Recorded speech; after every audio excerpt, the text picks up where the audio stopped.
Susan, pagdating sa pagkaing Pinoy, gold din tayo dyan. Aba, sinabi mo pa, Kuya Kim, para lahat pwede sa tiyan ko. Mahilig kang kumain? Hindi masyado. Pero taas at gulay, Kuya Kim. Sige nga, kumakain ka ba ng dinakdakan? Ay, yan yung lutong Bicol? Well, paano kung pangunahing sangkap sa dinakdakan, uod? Hindi, kakain. Hindi ka kain. Pero marami sa mga suki natin sa Isabela, inaabangan po yan. Yan ang kwentong inalam ni Dano Tingkungko.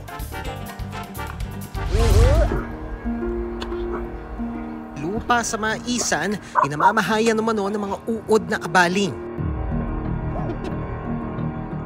At bago pa ito tuluyang maging salagubang, inaabangan na raw ito sa Isabela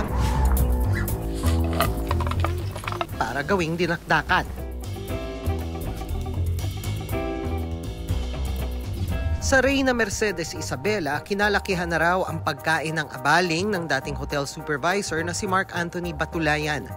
Base sa mga lolo't lola namin, nakakain naman talaga ang abaling. At delicacy talaga to ng Isabela. Nung una, medyo nandidiri ako, pero nung tumagal at nakasanayan ko na rin naman itong kainin, masarap siya actually.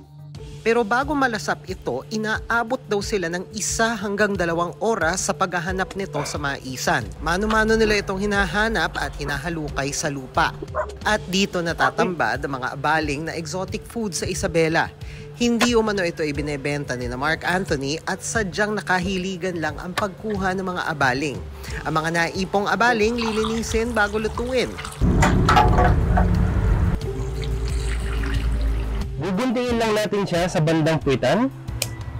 Saka natin pipigain yung kanyang lamang loob.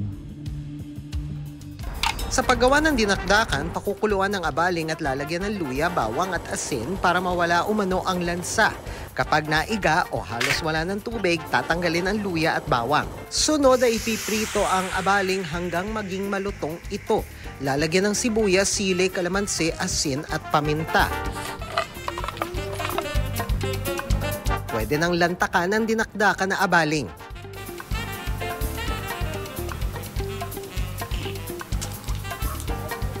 Sarap! Wow, nag-imas. Manilanam.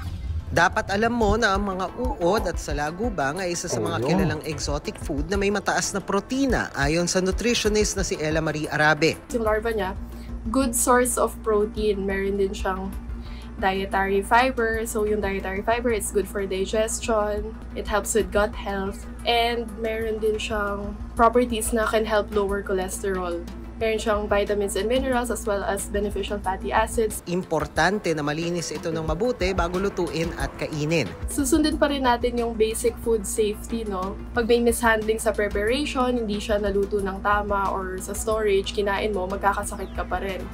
Ang mga abaling nakadidirimang tingnan, sulit naman daw sa protina at lamang tiyan. Pero anumang pagkain na tila kakaiba sa paningin, magdoble ingat sa pagkain.